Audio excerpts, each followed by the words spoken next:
गांव में एक आदमी रहता था जो बहुत बूढ़ा हो चुका था, जिस वजह से उसे कम दिखाई देता था और बहुत कमजोर हो गया था। इसलिए अपनी बची कुची जिंदगी अपने बेटे के साथ बिता सके, इसलिए शहर में रह रहे उसके बेटे के घर रहने चला गया। बेटा एक शहर के छोटे मकान में रहता था। मकान तो उसका छोटा था, लेकिन उसके अंदर जो चीजें थी वह महंगी थी। उस मकान में बेटा, उसकी पत्नी और उनका एक 5 साल का बच्चा, ये छोटा सा परिवार साथ मिलकर रहता था। बूढ़े पिता के आने से उनके परिवार का एक सदस्य और बढ़ गया। ये पूरा परिवार रोज सुबह शाम डाइनिंग टेबल पर साथ में खाना खाया करता। बूढ़ा पिता अपनी कमजोरी के चलते हमेशा खाने की चीजें नीचे गिराता रहता और कई बार कांच के बर्तन भी टूट जाया करते थे। कुछ दिनों तक तो बहू और बेटे ने ये सब सहन किया, लेकिन बाद में वे दोनों बूढ़े की ऐसी हरकतों से चिढ़ने लगे। एक दिन बेटे ने कहा कि ऐसा कब तक चलेगा, हमें कुछ करना पड़ेगा। उसकी पत्नी भी इस बात से सहमत हुई।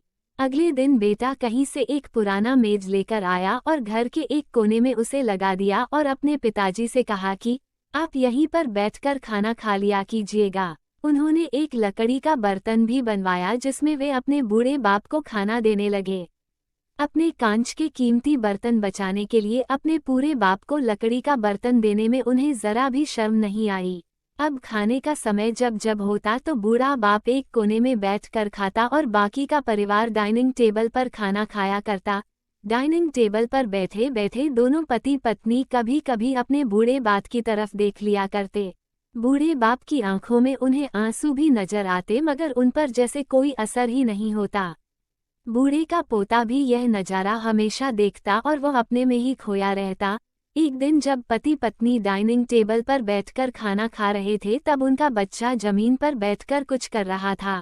उन दोनों ने बच्चे के हाथ में लकड़ी का टुकड़ा देखा, लेकिन उन्हें कुछ समझ में नहीं आया कि बच्चा लकड़ी के टुकड़े के साथ क्या कर रहा है। जब बच्चे के पिता ने उसे पूछा कि बेटा आओ खाना खा लो, तुम नीचे बैठकर क्या कर रहे हो, तब बच्चे ने भोलेपन से कहा, अरे मम्मी पापा, मैं आप दोनों के लिए लकड़ी का बर्तन बना रहा हूँ ताकि आप लोगों को जब आप बूढ़े हो जाओ तो दिन में खाना दे सकूं। अपने नादान बेटे द्वारा दी गई यह सहज बात दोनों के दिल में तीर की तरह उतर गई। दोनों एक दूसरे का चेहरा निहारने लगे। बिना कुछ कहे ही दोनों की आंखों में पानी आ गया और उन्हें अपने भविष्य की किताब अपने आंखों के सामने खुलती हुई नजर आई। उन्हें समझने में ज्यादा देर नहीं लगी कि अब उन्हें आगे क्या करना पड़ेगा। अगले दिन कमरे के कोने से वह पुराना मेज हट गया और अब बूढ़ा पिता और बाकी का परिवार साथ में मिलकर फिर से खाना खाने लगे। बूढ़े की कमजोरी की वजह से हो रही गलतियां भी अब किसी को नहीं चिढ़ाती थी। दोस्तों, ये कहानी हमें बताती है हर वो पत्ता जो आज हरा है वो कल सूखेगा और डाली से नीचे भी गिरेगा। इसलिए हमें अपने बड़े बूढ़ों का हमेशा ख्याल रखना चाहिए और हमें हमारे माता पिता और बुजुर्गों के साथ वैसा ही व्यवहार करना चाहिए जैसा हम चाहते हैं कि हमारे बूढ़े होने के बाद हमारे बच्चे हमारे साथ करें। इस तरह की कहानी कोट्स और जोक्स सुनने के लिए चैनल को लाइक शेयर और सब्सक्राइब जरूर करें और घंटी के आइकॉन को दबाना ना भूलें।